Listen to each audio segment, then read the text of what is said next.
Welcome back to our channel as my online classes. Today we start the new video series called the Basic Palmistry series. In this series, you will be able to learn completely about palmistry, at least the basic knowledge of palmistry, which will help you read your palm as well as others' palms. Please do subscribe if you have not done it yet, and please hit the bell icon so that you will get notifications of the next video. And please do also share our videos on Facebook. So let's begin.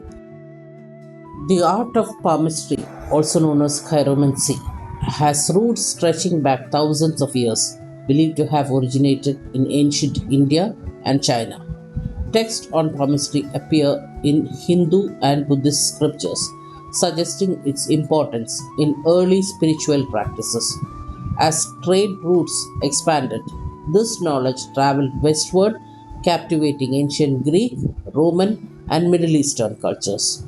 Even Aristotle, the famed Greek philosopher, was said to have written about it, highlighting the Greeks' fascination with interpreting the hand. By the Middle Ages, palmistry gained significant traction across Europe, blending with mystical practices of alchemy, astrology, and esoteric traditions. However, during certain periods, particularly with the rise of the church's influence, palmistry faced opposition. Many considered it sorcery, as it offered a way to predict personal futures independently of religious doctrine. Despite this resistance, the practice flourished underground and found new audiences in the Gypsy or Romani cultures that migrated across Europe, bringing their unique styles of palm reading.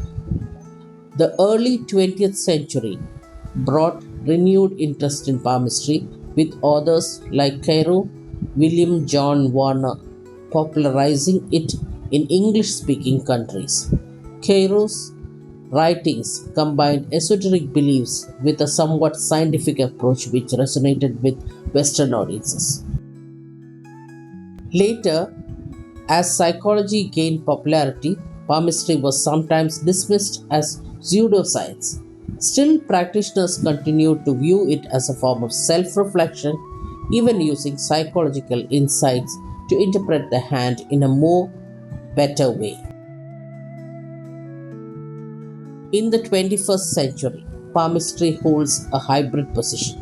In India and other parts of Asia, it remains a respected part of astrology, frequently guiding people in making decisions about marriage, career, and health. Meanwhile, in the West, palmistry is seen more as a tool for personal insight and spiritual development. The melding of psychological interpretations and traditional techniques allows modern practitioners to apply palmistry flexibly, making it accessible to both skeptics and believers. At its core, palmistry is based on the belief that the hands reflect a person's life path, personality, and potential. The right hand often represents conscious choices and the journey one is currently on, while the left hand is thought to reveal innate traits and life potential. Together, they provide a map that reveals both external influences and internal motivations. Every part of the hand has symbolic meaning, presenting different aspects of life and personality. For instance, the lines and mounts are connected to the elements, planets, and traits. Each line, the heart line, the head line, the life line, and fate line, has its own narrative, while mounts add layers to the story. For example, the Jupiter mount indicates ambition, authority, and social power, while the Venus mount reveals emotions, creativity, and relationships. In many traditions, the energy centers or chakras in the body correspond with different aspects of a person's life. Some palmists believe that the hand acts as a focal point for these energies, making it a powerful tool for reading and balancing energy. This concept of energy flow helps explain why palm lines and shapes may change over time as they mirror shifts in a person's mental and emotional state. More than just predicting future events, palmistry encourages self discovery.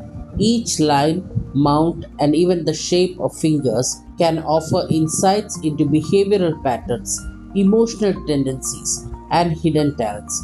By learning about themselves through their hands, individuals can recognize areas for personal growth and find clarity about their life choices.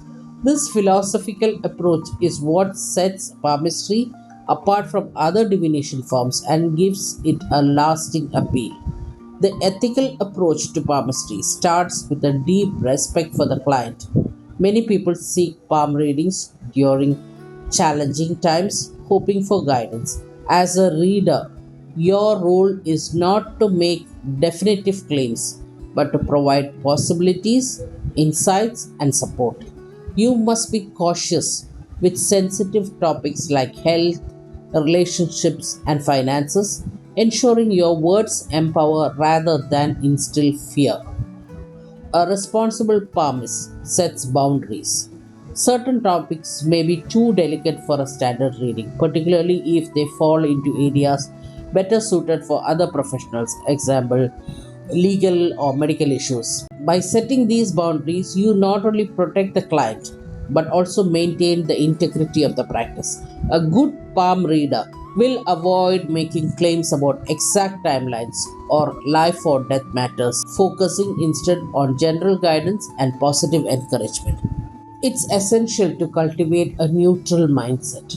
Each client is unique and their hand reflects their life journey and choices. Avoid judgments or assumptions based on personal beliefs or biases. Rather, look at each reading as a chance to provide neutral, compassionate insight. This open mindedness helps establish a positive connection with clients and allows for deeper, more intuitive readings. Palmists often get personal information about clients. With this comes the responsibility to keep all readings confidential. Not only does this maintain trust but encourages clients to open up fully during readings, which improves the accuracy and depth of your insights. Always approach clients with empathy, understanding that they may have come to you in search of comfort and perspective. One of the most valuable ethical standards in palmistry is promoting self reliance. Rather than encouraging a client to return frequently or rely solely on readings, emphasize the value of free will and personal agency. Remind clients that while palmistry can offer guidance, they ultimately shape their destinies through their choices and attitudes. That's all for today. We will continue in the next video with each line, each mount explaining what it means and how you need to read it. Thank you all for watching. Please do comment your doubts if you have any, and please don't forget to subscribe and hit the bell icon.